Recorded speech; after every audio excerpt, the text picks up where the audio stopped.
So thanks very much for coming.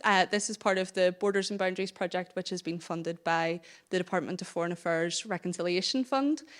One of the big topics that we looked at in this project was cross-border activism, and we think that it is a really good conversation coming up here with three very talented and veteran activists. So you have John Barry, Danielle Roberts, Richard O'Leary, and it's chaired by Seamus McKee. So I'll hand over to you, Seamus. Thank you very much. Thank you, Melissa. Good evening, everyone. Welcome. Let me just give you a bit more information about these three wonderful people. In the middle, Danielle Roberts, who works at Reclaim the Agenda, which promotes and mobilizes women in feminist activism through education, campaigning, and celebration. She has been involved in pro-choice campaigning on this island and in Gibraltar. She's written on solidarity between social movements across causes and countries. Now, nearer me is Richard O'Leary, who grew up in Cork. He has spent many years campaigning for civil rights for same-sex couples on both sides of the border. In 2007, he co-founded the Church of Ireland pro-LGBT group Changing Attitude Ireland. And some years later, he helped to start the campaign group Faith in Marriage Equality. He was the storyteller, or Shanachie, in the Array Collective installation, The Druids Ball. You might remember that. Of course you remember it. It won the Turner Prize in 2021. And his most recent storytelling show was Border Fairies at the Mac in Belfast. Cheer up. I'm picking you up here, Richard. You know, Border Fairies at the Mac. In Belfast. He describes it as engaging with the effects of Ireland's border on his multiple identities. Must be that's why you're thinking about that. That's why you're wearing that glum expression. BBC political interviewer. Of course, I'm nervous. No, I'm not. I'm wearing a totally different outfit.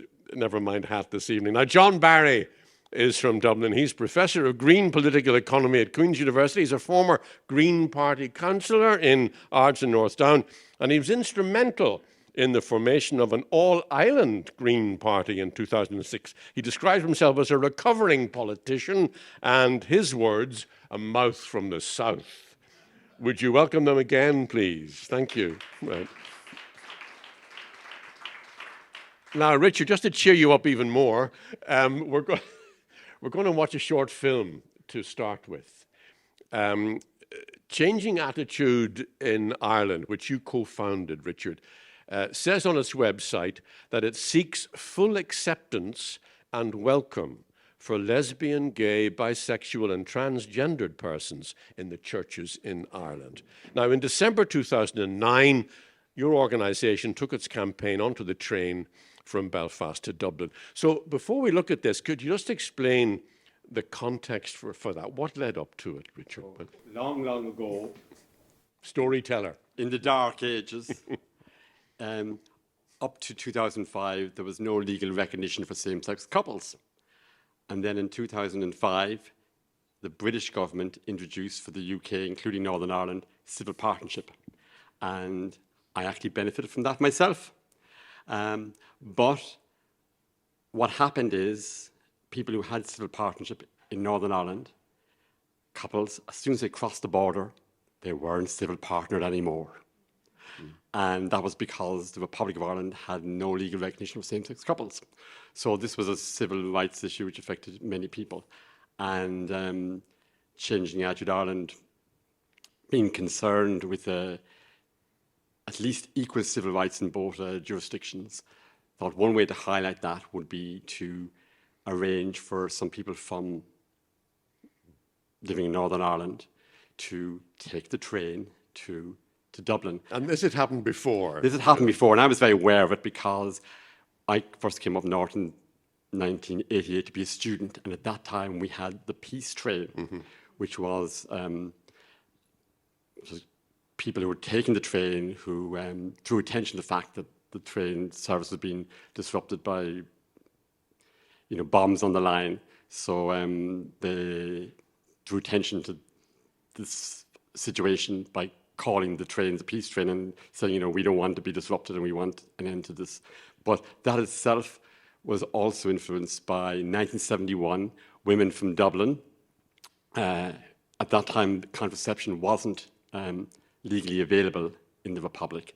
And some women from Dublin, they went to Belfast, obtained contraception in Belfast, and then returned to Dublin, to Connolly Station, with their ill-gotten gains. And there's a very famous photograph of the women on the platform at Connolly Station, and I was aware of that when I produced this documentary, invited a filmmaker to Dave Donnan. Wonderfully set up, but we would expect that from a born storyteller. Alan, if you would, let's look at this video.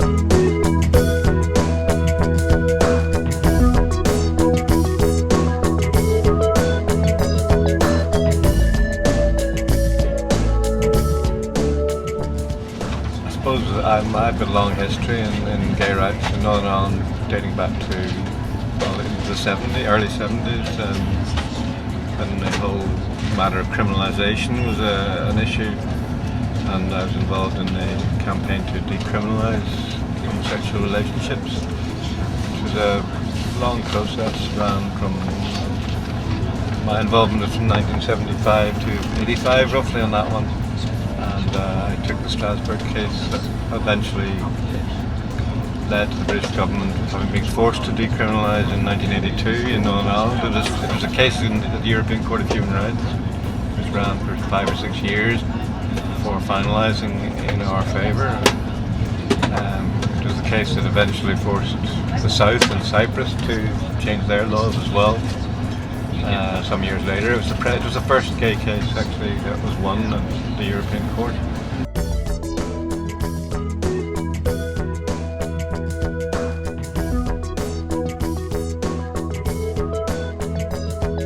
It's terribly ironic, and as someone who comes from a long-standing unionist background, it's really quite amazing that here are we from Northern Ireland coming down to the Republic saying, come on, you said you were going to be as generous towards your minorities, quote, at least as much as they are in Northern Ireland, but we have achieved civil partnership arrangements, and now it's up to you.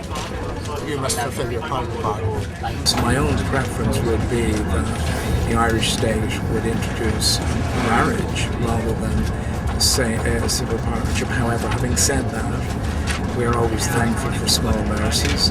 In Holland, we are very liberal and we have equal rights for gay people. They can get married and adopt children even. When I moved over to the north, I was told that they only had civil partnership, so they're just a step behind us in the Netherlands. But then I heard that in the south you couldn't even get a civil partnership, and that sort of made me feel it's like really unfair that they don't have equal treatment. And you have some good news yourself, don't you? Yeah, I'm getting married next year in the spring. So yeah, I hope everyone will have the same joy as I have.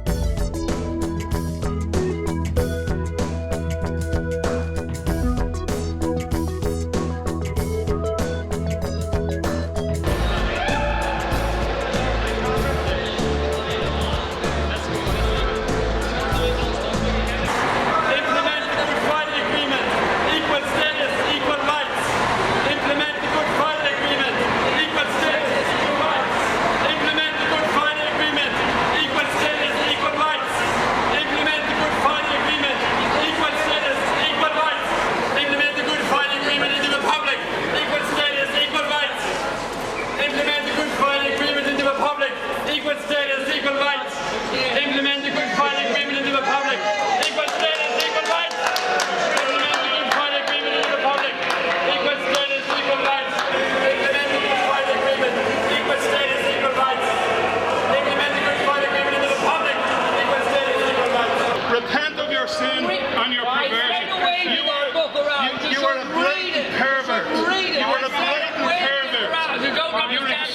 a sign of God. You must... She brought her half to the party, but nobody asked her to play. You need to repent. I do repent. I repent that I'm a member of the same race as awful, ghastly, narrow-minded people like you. You make me worried about being a Christian. And look at it, darling. We're happy. You should have a mirror. Look at your own sour faces. Look at your own sour faces. So awful. Your gospel of love doesn't seem The joy of the Lord is our strength.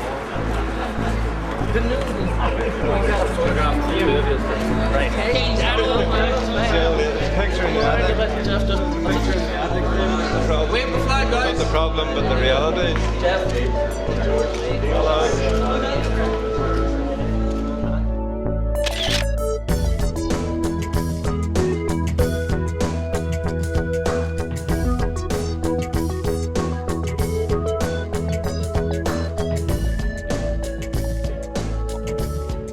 When I saw that for the first time, I found it both shocking and moving in equal measure. Richard, in the cross-border intervention, as we saw, might have been welcomed by those with whom you were showing solidarity, but it wasn't shared that welcome by all the citizens. No, it wasn't, and I actually didn't know that there was going to be a protest. So this draws attention to how many areas of campaigning, whether it's for pro-choice or LGBT rights, or it can be very emotionally fraught because of the opposition that you encounter. I mean, I can tell that you're getting quite emotional, even having that played again and just listening. Yeah, I mean, the thing is, I spent many years as an activist, and I no longer am actually activist in challenging homophobia and transphobia in the churches because it takes its toll. So for just my own mental and emotional well-being, I've said I need to just to step away from that. And I think many activists will find that. That's extraordinary to hear you say that. Yeah. There's been that cost. Absolutely, and I don't know whether the other actors find the same, but I was naive. I thought actually if you presented your life situation and presented a reasonable argument that it would be persuasive, and I just underestimated the depth of opposition.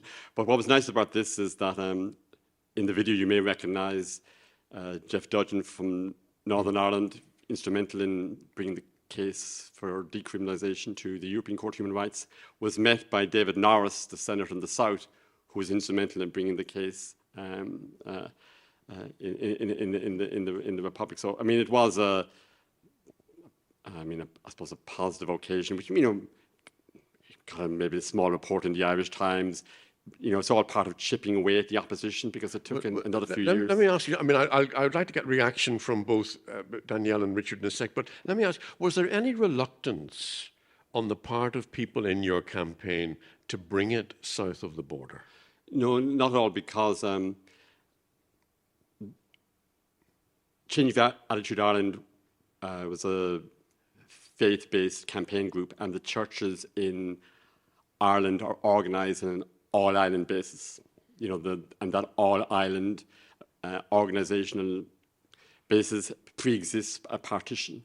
So, in that sense, maybe within the Church of Ireland or the Roman Catholic Church, there is a sense that the area of activity or activism is an all-island framework, and that therefore made it easier to pay attention to what's happening in Belfast as much as what's happening in Cork. Okay. Danielle, how do you react to what we've just seen? Yeah, it's a great film. I have known Richard for a few years, so it's something I knew about already, but I hadn't seen that before. And I think it's really interesting that so many of the people are still involved. We had 40 years of Jeff Dudgeon's case just 2 years ago, and City Hall was lit up in rainbow colours, so it's getting that recognition now, which I think is something that maybe wasn't happening in 2005. Never mind 1982. So seeing people who are still vocal and are still active, David Norris as well. I was at a trans rights protest in Dublin and he spoke at it. So yeah, it's a long slog, I suppose. I know Melissa described us as veterans at the start. I'm still in my 30s, Melissa. But I suppose I've been doing this sort of stuff for more than 10 years anyway. So there's people in the room who've been doing it for far longer on an all-island basis and beyond. I was involved in the Love Equality campaign, which was much more recent. I'll come back to that. Yeah. I'm going to come back just as soon good, as I've heard. It's always good to remember the people who have come before, and that Exactly. we're not reinventing the wheel, we're building on a strong foundation. Just as soon as we've heard from John, just a quick reaction to that. Well, it brought me back. I'm a veteran of the original peace trains back in 1988 when I was a sticky member of the Workers' Party, and we were quite prominent in the campaign coming north. Now, to be honest with you, I was a naive Marxist then. Now I'm a more mature and sophisticated one. But that idea of class-based politics of why were the IRA, and it was the IRA who were bombing the line and putting, bomb threats and so on. And we went up naively because we heard it was cheap drink, to be honest with you, in Belfast. So I came up on the pretext of it being a political campaign, but ended up in a she-bean in somewhere in West Belfast. But to me, it brings across that idea that often we see the North as somehow more reactionary than the South. And here's an example of the opposite being the case. And certainly we may get onto it. My own activism is that, whether you're Catholic, Protestant or the centre, the climate is going to change. Ecological damage is going to come. So it didn't make any sense for me to see any partitionist thinking that was appropriate, certainly around ecological issues, never mind around human rights issues of our LGBTQ plus community. Okay. We'll be teasing all of this out. But Danielle, to come back, in May 2018, there was a referendum in the Republic on repealing the constitutional amendment which banned abortion. And the result was 2/3 in favour. And there was a hugely contentious run-up to that. Just days before the vote, you travelled to Cavan with the campaign group Alliance for Choice to support repeal volunteers across the border. Why did you see crossing the border as part of your activism at that stage? Why was solidarity important? So pro-choice activism has been all island since before I was involved. The contraceptive train was mentioned already, and Abortion Rights Campaign and Alliance for Choice have been sister organisations. Alliance for Choice actually predates Abortion Rights Campaign, but they've been sister organisations since it started. And so we would have gone down for March for Choice every year. There's a picture in the exhibition from a March for Choice. And we were doing a lot of practical support as well already, particularly around pills, which I am at liberty to talk about now because we have decriminalisation and there's a moratorium on prosecution. So just explain that. I mean, how are you being of practical help to each other? So it might not have been, it certainly wouldn't have been very visible, but there was pills going up and down across the border. Abortion pills. Right. Yeah. So abortion pills from Women on Web or Women Help Women are safe. You have a consultation with the doctor. It's exactly the same as you'd be prescribed. And for a while, there was an increase in raids in the south and the majority of pills were being stopped. So we were still able to get stuff into Northern Ireland. So people were taking it down on the train or repackaging it and posting. And so that sort of practical stuff was happening. And then the canvassing for me was just another practical element. I don't have a vote in the Irish Constitution. I don't see it as my constitution. Well, you know, that's interesting that you say that, Daniel, because it leads me on to this. Susan McKee, the journalist, was on the trip. And she wrote about it for the Irish Times. And she conveyed, obviously, the sharply contrasting views among women in the town. I mean, some for, some against change. But she also wrote this. A young man, this was in her piece in the Irish Times, a young man says, and she's mingling, with the campaigners and with the citizens in Cavan Town. A young man says he doesn't have ovaries, so he won't be voting. Another young man says he probably won't bother to vote at all this time. Whatever the government says, I'll do the opposite, he says. What's with these ones down from Belfast? Sure, they're from the occupied 6 counties. They can't even vote, meaning they don't have a vote in the referendum. I mean, he had a point, hadn't he? Well, No. we were invited. I mean, so the groups in Cavan in particular were quite spread out. So I canvassed in Cavan, Monaghan, Drogheda, and Fingal, and somewhere else, Portmarnock. But you know what he was getting at? Yes, Yeah. and the Alliance for Dairy group canvassed in Donegal, but it was very much at the invitation of the local pro-choice groups. We didn't do it off our own bat. We didn't just turn up.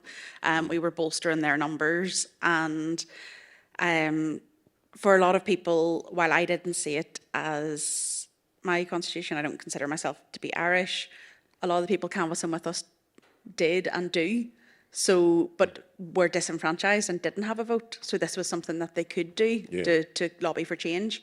Also, we knew that getting change in the south, whenever we do have all island parties, is another thing that can drive our campaign forward. And in 2019, we did get decriminalisation in Northern Ireland, and I think the boost that we got from repeal, both in turning attention on Northern Ireland, but also in the energy and momentum that we carried on. Because just after repeal, the week after, we had the processions march in Belfast, which was commemorating 100 years of suffrage, and we actually appended on a pro-choice section at the end of the march because it was a wee bit of pushback from the organisers. It was nearly as big as the processions march was, and groups came up from all over the south. We had Galway groups, Cork groups, Rebels for Choice in Cork were up, because of course they had to be called Rebels for Choice. And never mind, it wasn't just people coming up from Dublin, it was from all over, and that relationship continues now, and we've been able to share our experiences. I was a clinic escort at Mary Stopes, so when clinics started opening in the south, we shared our experiences and what we'd learned with people in the south who were seeing harassment happen at providers in their areas. So it's sharing knowledge. We happen to be on the same island, but we've done the same thing with activists in Gibraltar, with activists in Malawi, with activists in Poland. It's a global struggle. John, you just to come to that merger, of the two parties, North and South, so that the Greens are now, I think, a regional part of the movement or the party in Ireland. You saluted the merger, and you'd been instrumental in bringing it about. You saluted it as helping more members, you said, to get elected and contributing to the peace process. This was back in 2005 when the two parties became one. But did members, John, on one side of the border know very much about the situation for members on the other side of the border in 2005? No, the reality is that there was two Green parties on the island up until 2005. I mean, part of me does regret now, given they've gone in two right-wing coalition governments, but Sinn Féin Eile, we can get onto that as another Well, issue. we will do in a sec, but just on this. But the origins of it was that I had moved here to Belfast in 2000, was so appalled at the politics that I decided, well, what can I do? And the Greens were in existence here. We had an election, which we didn't do very well in. And now the now Reverend Trevor Sargent, who was the leader of the party at the time, came up. And I went away from that meeting as the candidate for South Belfast, as I always do with these things, but realised we had no resources. So for the early part of the 2000s, the party in the north really struggled. And I said, well, the ecosystem doesn't respect borders. We're fighting on the same issues. Why don't we have a single party? Now, the leadership of the Greens down south had a lot more knowledge of the north than the membership did. We had significant, difficult conversations around things like Cohentus Gloss is the official name of the party down south, which is an Irish, it means a Green alliance. And that would be difficult for some members here in the north, so we kind of dropped that. But certainly for me, it was much more pragmatic. I was aware of the sensitivity around anything to do with All Ireland, but that the Orange Order is organised on an All-Ireland basis. The Church of Ireland is organised on an All-Ireland basis. So in other words, the organisational structure of what I was proposing of a new merged Green Party, that doesn't mean to say anything about the constitutional status.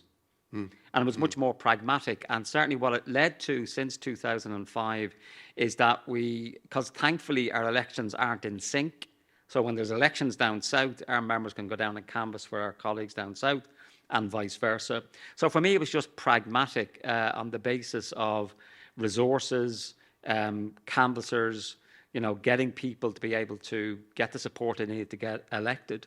Well, let's talk about elections. I mean, in 2020, you opposed the deal by which, you might remember, the Greens became part of the present coalition government in Dublin, Fianna Fáil, Fine Gael and the Greens. And the then Green Party leader in Northern Ireland, Claire Bailey, also opposed the deal. Now, this was the deal that was to see Fianna Fáil and Fine Gael share power for the first time in Irish history, with Green support. And John, I'll put it to you, was that not the logic?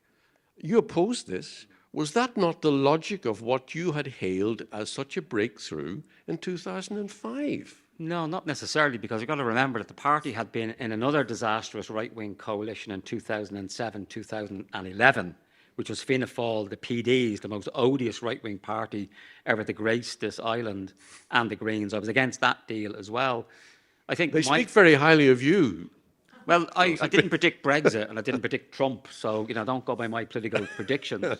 My view of particularly the latest coalition arrangement was, if the party was to enter into power with two very right-wing parties, quite conservative parties down south, they should be using this as an opportunity to mobilise communities, certainly in the Republic, where they could do so, and not just go into this as a typical bourgeois election. You can tell I'm a bit of a Marxist in terms of seeing that somehow getting elected to a coalition government down south is going to change things.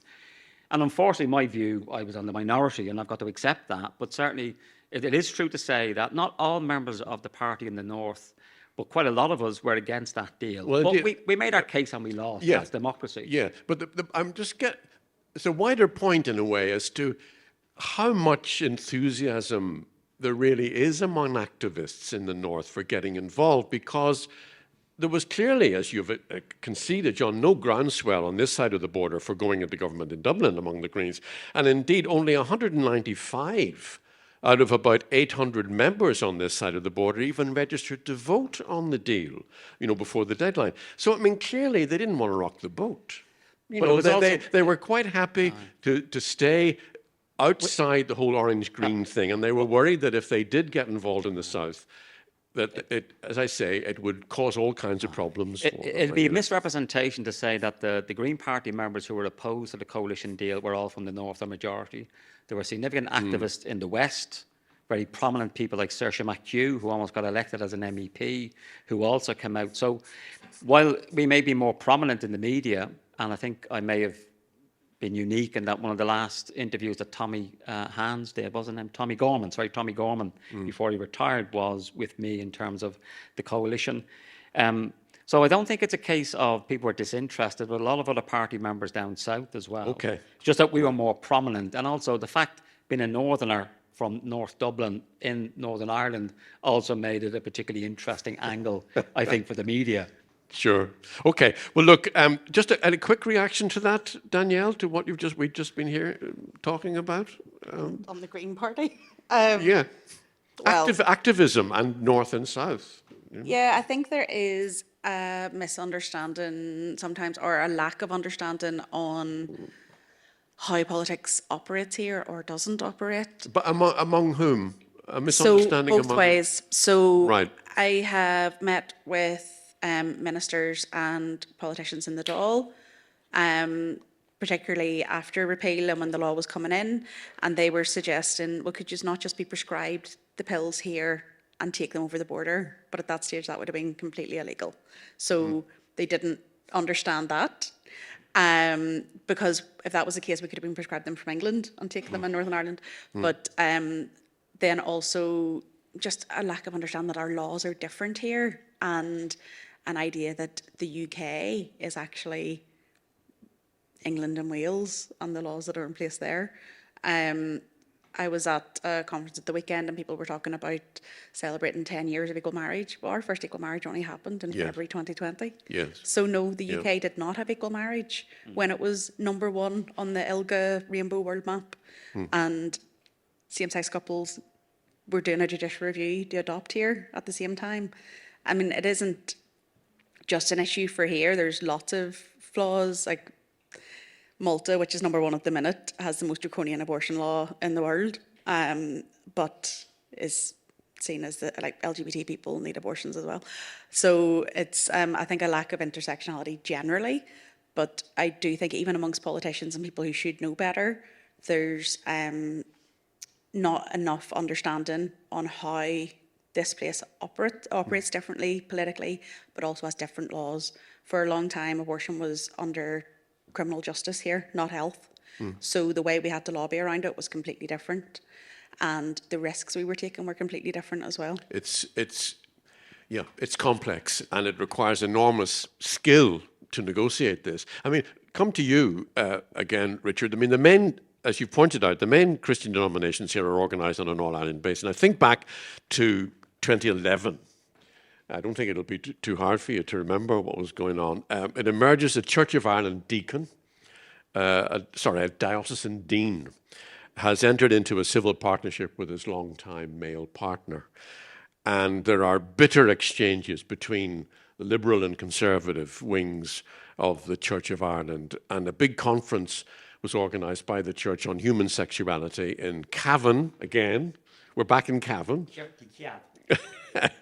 in 2012. And was your cross-border activist vision, Richard, challenged at that conference? Yes, I mean, it's worth pointing out that there are differences between North and South in terms of social attitudes, particularly within churches. Basically, the leadership and membership of the Church of Ireland in the North is more conservative. And in recent years, the bishops have become more conservative and I would say homophobic. And whereas in the South, the leadership is generally liberal. So that's a tension within the church, which of course affects our experience of activism. That conference, they chose Cavan because Cavan would be seen to be a location which is suitable for people from both the North and the South to get to, if you've got a car, which I don't have. And for that conference, I actually was invited and told I could attend if I would engage in a theological debate with a theologian. And I said, I'd like to attend and I'd like to speak, but I'm not a theologian, so I don't think you should prescribe that I have to engage in a theological debate. And they said, well, then, sorry, you can't come. Obviously, I turned up anyhow. But I didn't come unprepared because I rushed out a co-edited volume called Moving Forward Together, Homosexuality and the Church of Ireland, which I edited with Ken and Ginny Kennerly. And this has essays by people, members of the Church of Ireland, North and South, including some theologians, arguing for an affirmation of LGBT persons. But that conference was on sexuality, which is why we called it the Cavan Sex Conference. It was a horrible experience because, I turned up as a guest in terms of, I just turned up at the hotel. I remember there was actually worship, and worship in the Church of Ireland is meant to be open to everybody, because remember, this was once the established church, so everyone should be allowed to attend. And myself and my late partner, we just decided we would attend the worship, as you do if you're a person of faith. And I was actually stopped from entering the worship by not just one bishop, but two bishops, which was absolutely quite a shocking experience because I'd never been refused. Well, that's not true. My only other experience of that was when I lived in China in the 1980s, where you was refused access to a place of worship. which is indicative of how threatened some people at that conference felt by my physical presence. That even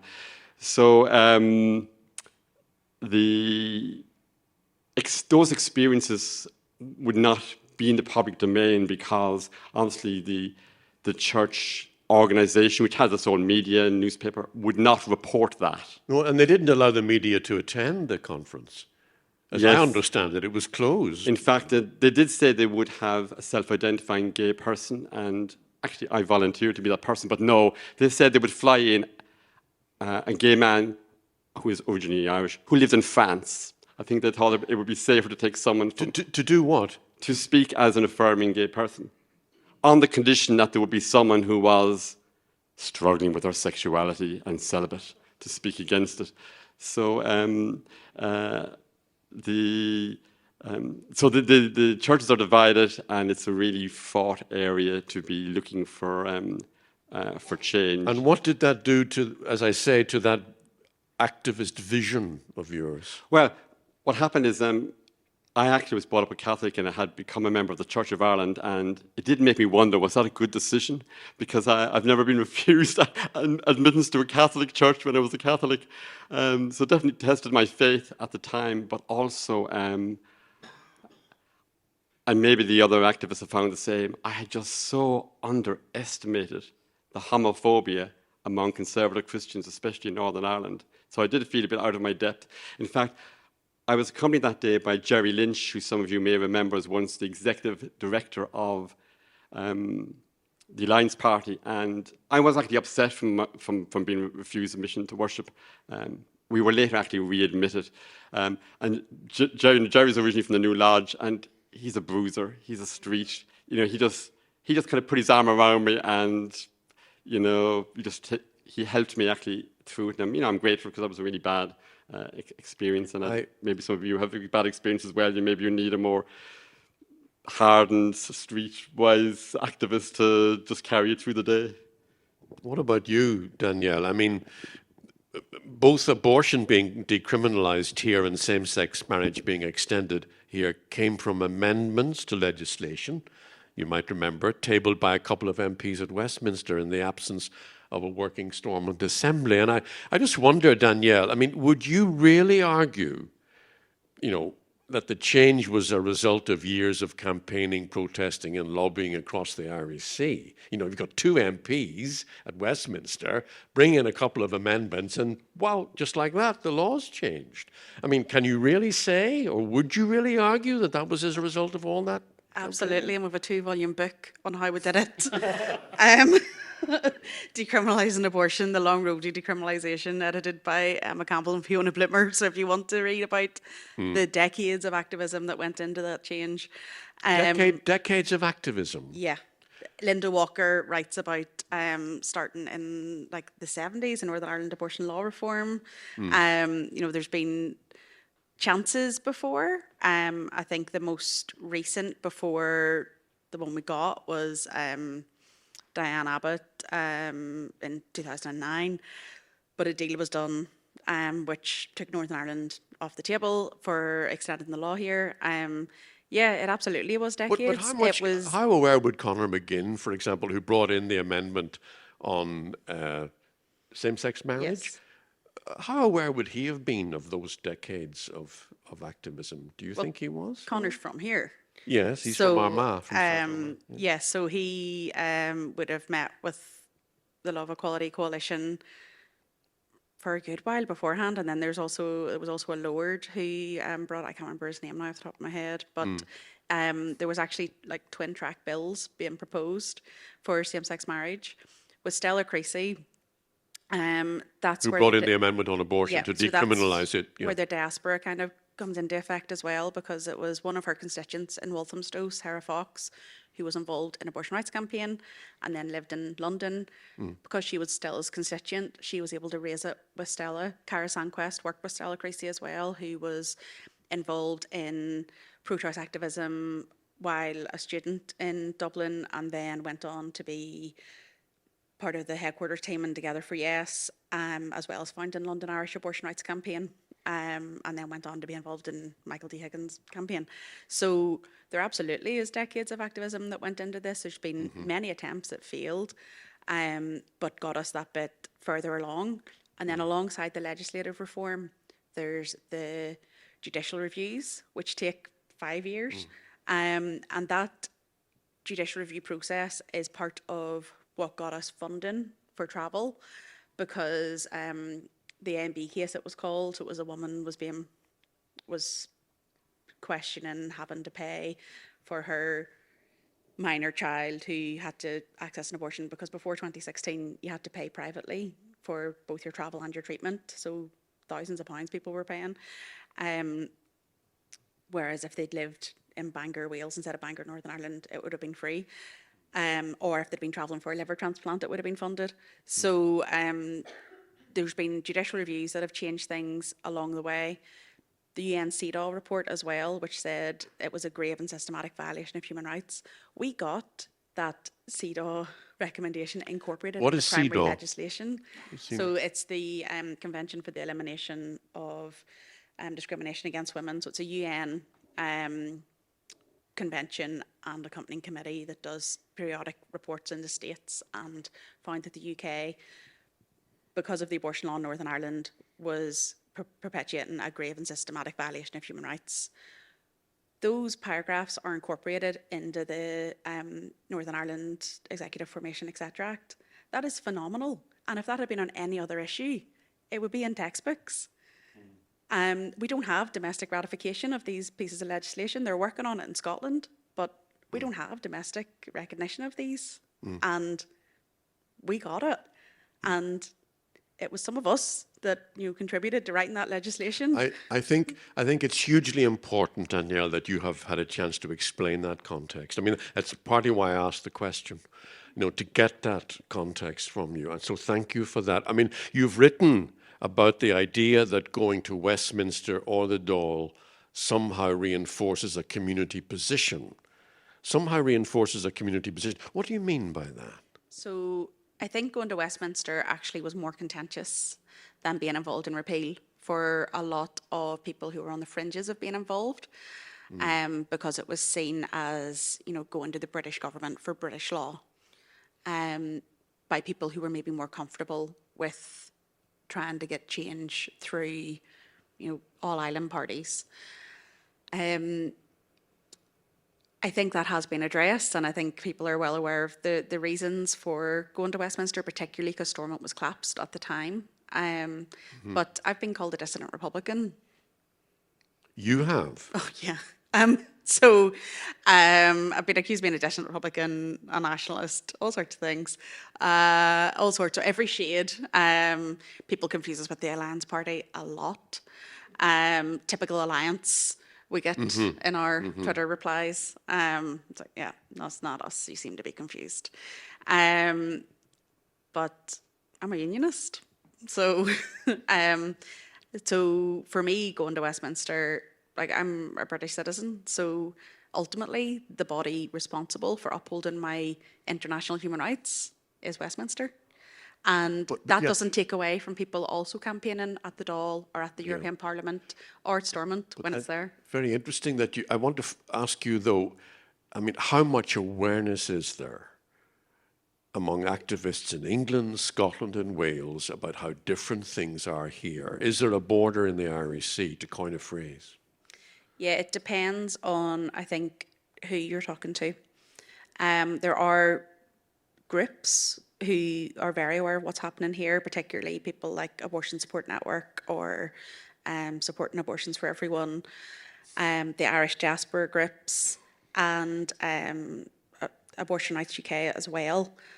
However, I think people in England in particular don't realise that their abortion law isn't so great either. There's been 4 women in court in the past 6 months for breaking the 1861 Offence Against the Person Act, because the 1967 Act is only a defence. So I think for a lot of people, they saw it as settled and assumed that Northern Ireland would be the same. I think it's the same in the South too. A lot of them assumed because we were in the UK, we were covered. So I think there was a lack of understanding north-south and east-west. And there definitely is, I think, a bit of a blind spot for a lot of English activists, not just on abortion, but on broader social justice issues. And you only have to look at the last time when the DUP were called, you know, the kingmakers, who are the DUP articles that sprung up. See, we're talking about, well, some would say the limits, others might say the challenges involved in cross-border activism. You were going to say something? Just use your mic.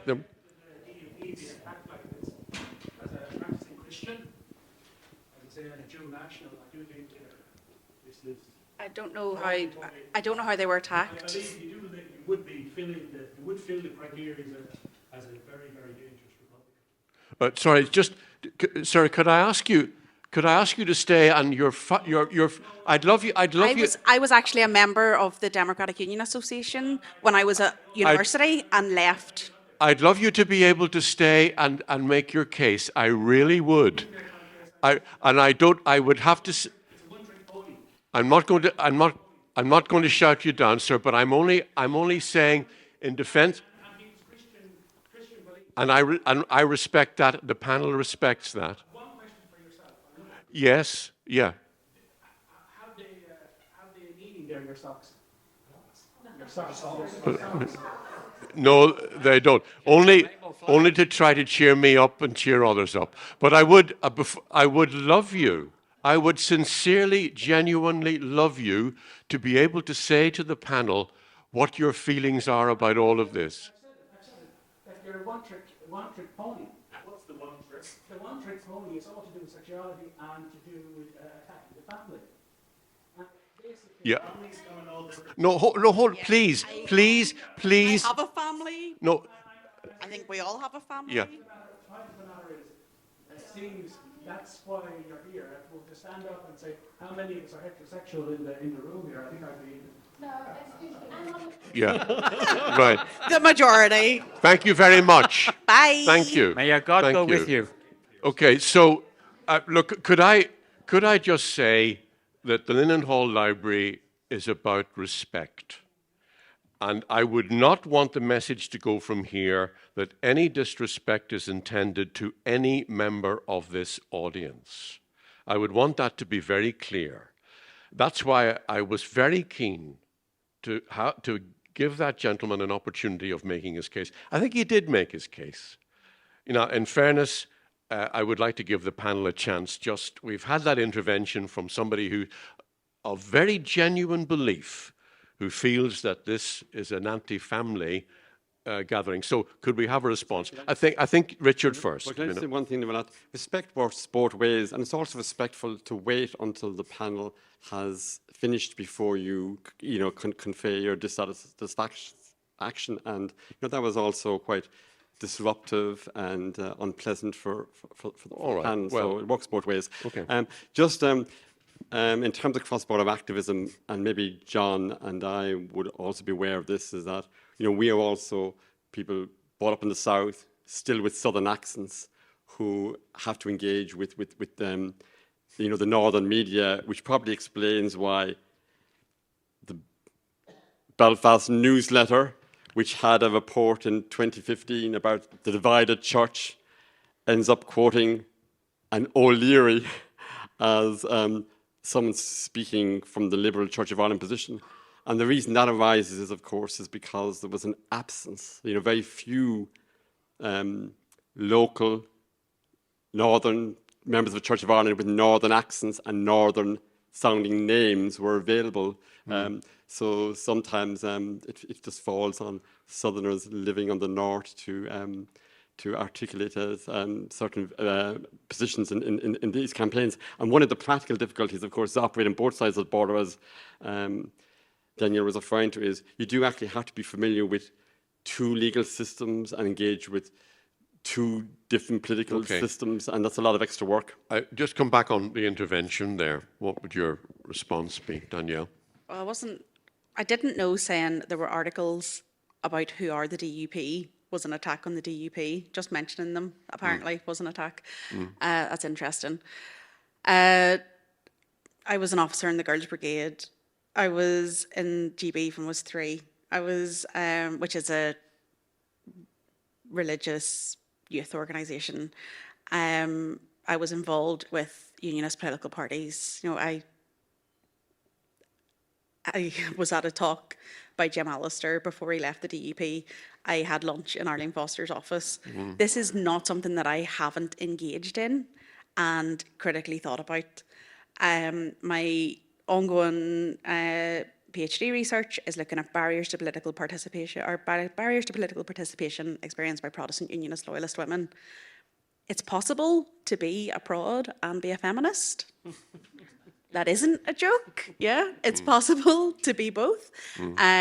So I think ideas that there's only one way of being a Protestant, never mind one way of being a Christian of any denomination, or one way of being a unionist even, is just so far removed from reality. Okay, I want to give John a chance to come back. Well, I'd probably not want to dignify what just transpired with commenting, but as a unionist myself, a trade unionist, by the way. I mean, but there are sincerely held views. There are, but I this. mean, I think Richard is right in terms of the conduct of discourse, and it might be my experience as an academic, which itself is already an international cross-border. That dialogue is based upon listening to people, and then we have a debate, not throwing brickbats and then buggering off. We're having the dignity of sitting and waiting for a. Well, he did. I mean, he did. To be fair to him, he did engage, and then with you, and then smiled and then left. Yeah, I mean, it's almost like the equivalent of getting into a lift, farting, and leaving. Yeah. Right. We all tried to keep our dignity in difficult circumstances. Let's move on. John, how has cross-border campaigning changed in the time you've been involved? Enormously. I mean, the reality is that whether it's internet communication, the enterprise still takes 2 hours. Even 30 years ago, it's still not as quick. But it is easier now to organise, certainly through internet communication technology. The fact that we are a small island means that, certainly for me, I could travel quite a lot around the island, whether as an academic at conferences or at activist meetings.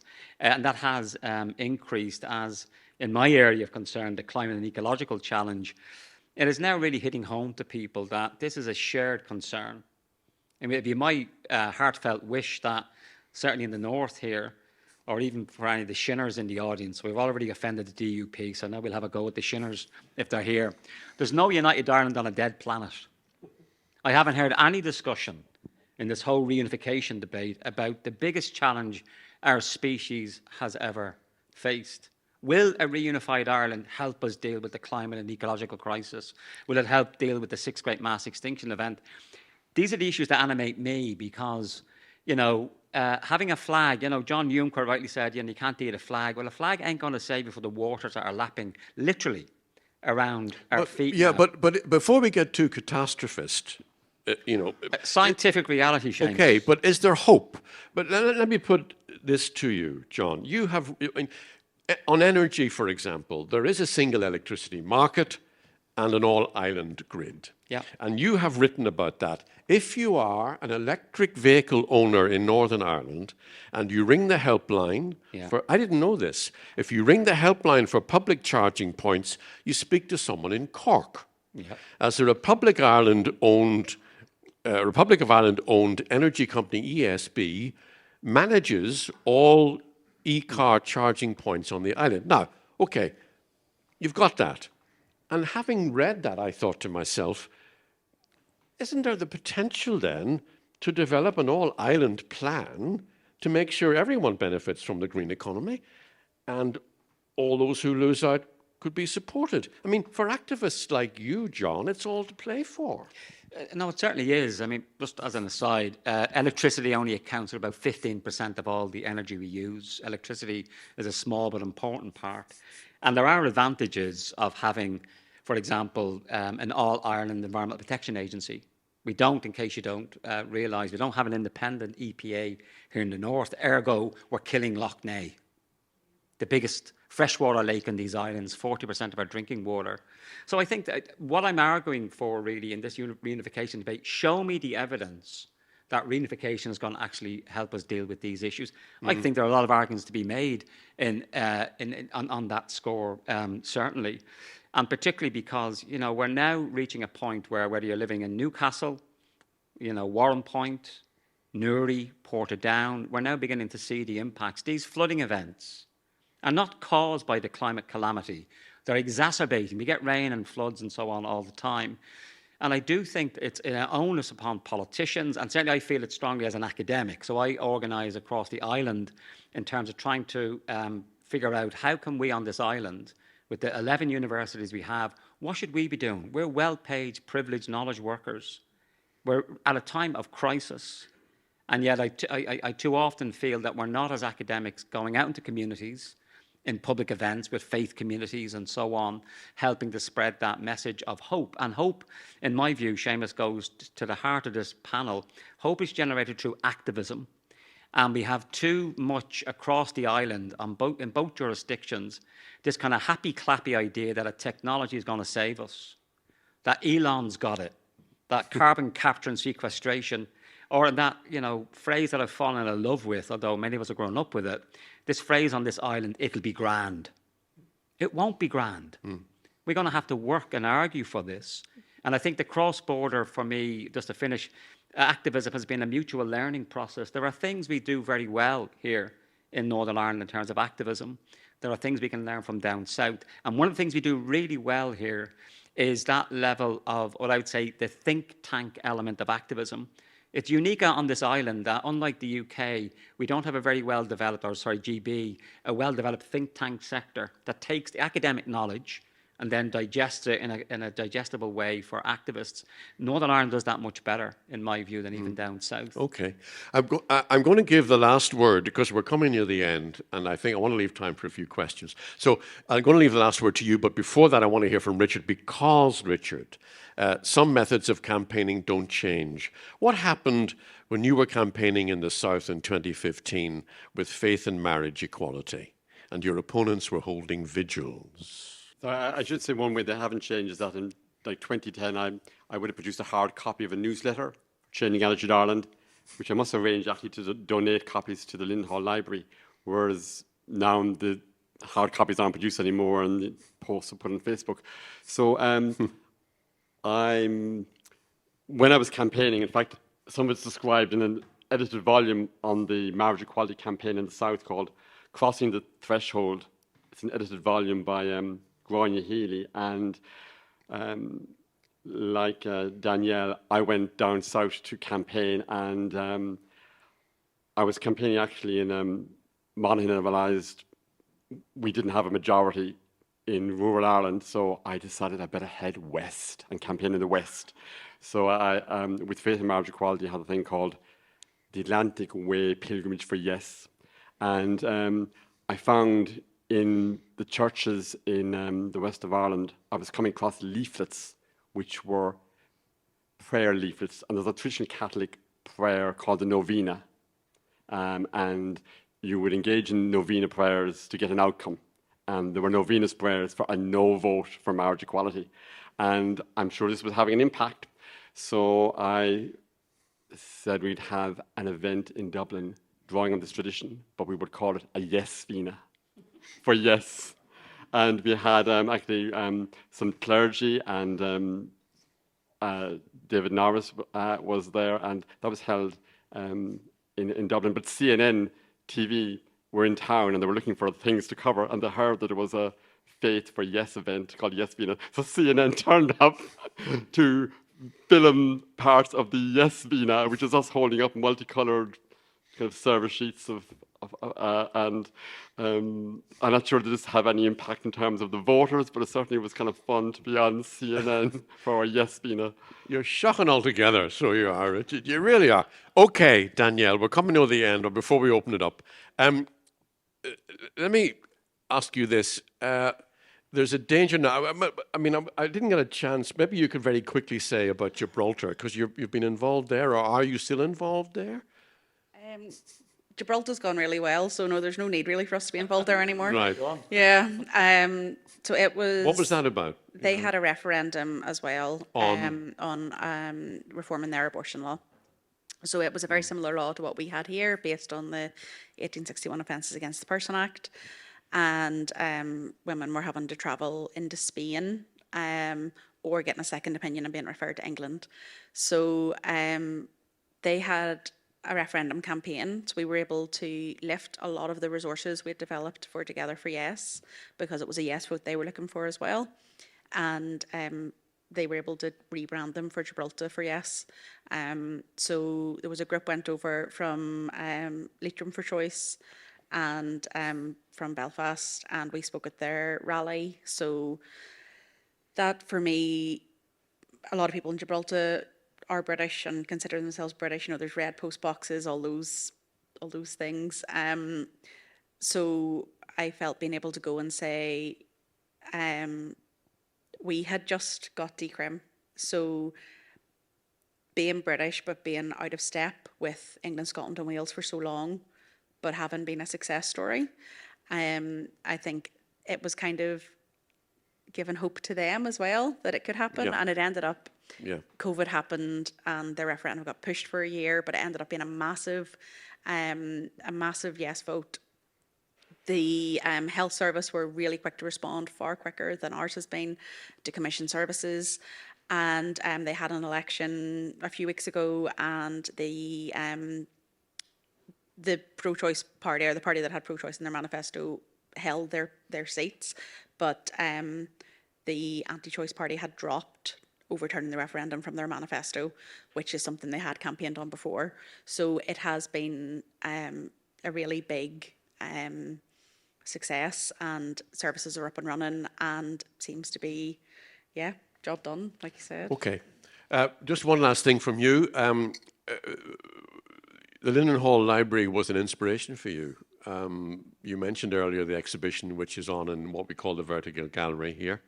But there was an earlier exhibition which inspired you with notions of how the Women's Coalition, for example, had influenced things here. Yeah, so the Extraordinary Women Project, there's an online archive of it. That was a Linden Hall Library project. It was a Linden Hall Library project. So there's a collection of biographies of women, things that people that we don't normally hear about. So I would really encourage people to go and have a look at it. It is online. The exhibition physically is finished, but I wrote a blog for it on the Women's Coalition. I think the way the Women's Coalition operated, deliberately cross-community, deliberately cross-class, cross sectors, and with a human rights focus, I think is a way to model activism. I mean, obviously things can be developed and times change, but I think their foundational principles are still relevant now. Okay. And the way a lot of those women are still involved. My colleague Helen, for Reclaim the Agenda, she's organised the International Women's Day rally every year, but at that time she was putting up posters for the Women's Coalition, so they haven't gone away either. Thanks, Danielle. Anyone like to have a go at them? Sorry, anyone like to ask a question? Yes, there's a lady over here. I also think, Seamus, you're going to have to donate your socks to the I just assumed with pleasure. Jon Snow was being an influencer in men's socks. What made me think of this is Richard's description of how activism takes it out of you. I was thinking of the man who walked out in a huff, and I cannot help feeling a bit sympathetic to him because he's the only person probably who feels like that in the room, and it's difficult being the only one. And going out off in a huff is a pain in the arse, but on the other hand, you may be emotionally so het up that you can't do anything but go off in a huff. So I kind of feel for him, and I was wondering if that's one of the reasons that Richard was talking about when he said he had underestimated the depth of opposition to what seems perfectly ordinary to probably most people here. What do you think leads us to underestimate our opposition with all the three causes that you're representing? Do you want to take that, Richard, if you use your microphone? I suppose there is something about when your friendship network and even your activists share the same views, you have less contact with the opposition. So then when you do encounter it, you know, it can be a shock because you've underestimated maybe some of the emotions around that. I would also say that my experience of living for many decades in the North is this is a more emotional place. And sometimes there isn't actually direct contact between Republicans and Nationalists, but on some of our other campaigns, when we have this engagement, then the emotions really come out. And so I think there's also a northern dimension to some of the emotions around the activism that we've been describing in terms of our experience of them. Good. Danielle?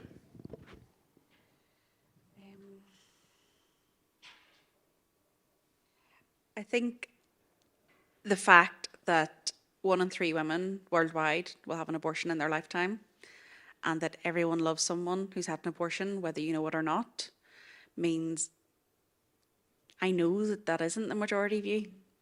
And that's backed up by academically rigorous Northern Ireland Life and Time survey results going back decades. So it's, in my opinion, it's a vocal minority that is opposing, and unfortunately that vocal minority has access to doors that organisations like Alliance for Choice is only starting to get now. Okay. John? But as somebody who as often as welcome as a fart in a spacesuit for my views, I mean, I have been constantly in a minority all my thinking life politically, even as an academic. I'm a post-growth heterodox economist, and that's a minority position. When I was a councillor in Ards and North Down for 7 years, when I was even taller than Richard by then, but I got whittled down through the politics there, where my views were ridiculed. I was called all sorts of interesting names, the best one of which was, as a term of abuse now, this was evidence-based Barry. Evidence. So I was bringing the scientific, other arguments for policy. I didn't win any vote the whole time I was in Ards and North Down because I was constantly like the only gay in the village. I was only green. So I can partly understand that gentleman's view, but actually in this room he may be in minority, but out there he's part of a much bigger gang.